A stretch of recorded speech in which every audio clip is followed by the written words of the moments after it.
Celebrity chef Paula Deen will endorse a drug to treat diabetes. The drug is made by Novo Nordisk. Deen knew she had diabetes for 3 years before going public with it. Here's what she told USA Today. "My knowledge about the disease was very limited, and now I'm coming in with good information, something that can help and bring hope to other people. Cynical folks might say that she's doing it now because she can make money off of it. Does that hurt her brand?" Here is the author of Your Company is Less Than Adequate. I insist on changing the title of his book, because I won't use that word on the air. The man's name, by the way, is genuine. It is Mark Stevens. All right, Mark, I say that this is a tarnished brand because she has pushed unhealthy food. She knew that it creates diabetes. She's been diagnosed with diabetes 3 years ago, now tells the world that she's got diabetes, and now will cash in on a drug to treat diabetes. I say that's a tarnished brand. I think you're completely wrong. I mean, you're looking at the dark side of the moon. Completely wrong? She has made people happy. Her brand is a celebration. You know, there's a television commercial now where the husband tries fiber. And he says to his wife, "Fiber makes me depressed." I love that commercial. Fiber makes me sad. No, Martha Dean makes nobody sad. You don't have to put butter in your coffee, but you can. She's a celebratory brand. So should we have New Year's Eve now with nothing to drink? Nobody's telling you to go to the end of the earth and use everything she does with an exponent over it.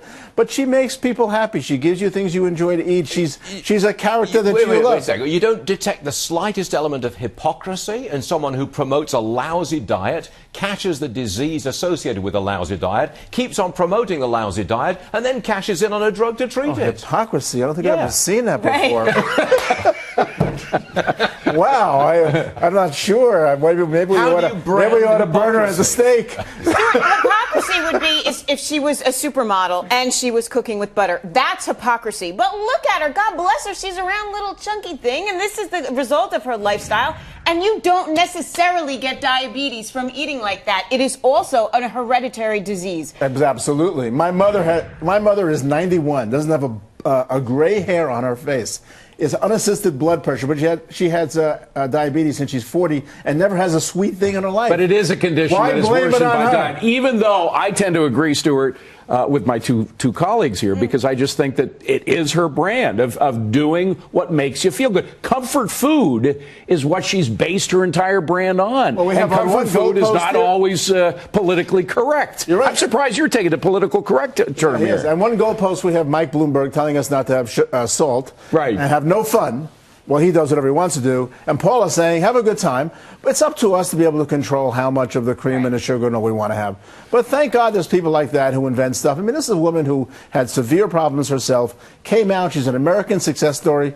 What are we going to beat her up for now? I'm watching the news coverage now. It's like an expose of this woman who's done this horrible thing. Let's go after Coke then. I'm going to have the last word on this. 2 points. Number one, diabetes does not run in Paula Deen's family. Number two, what's this about? I didn't have much knowledge of diabetes 3 years ago when it was first diagnosed. What? You don't have any knowledge about diabetes in this society? Wrong. But Mark Stevens, that was fun. Thanks for joining us. My pleasure. That's not fair. Neither statement is fair, I don't think. And you've never seen the show, Stuart. How could you judge a woman you've never even watched? That's not the point, whether I've seen the show or not. That is the exact point. Well, don't confuse him with Vex. You want to be back on this show?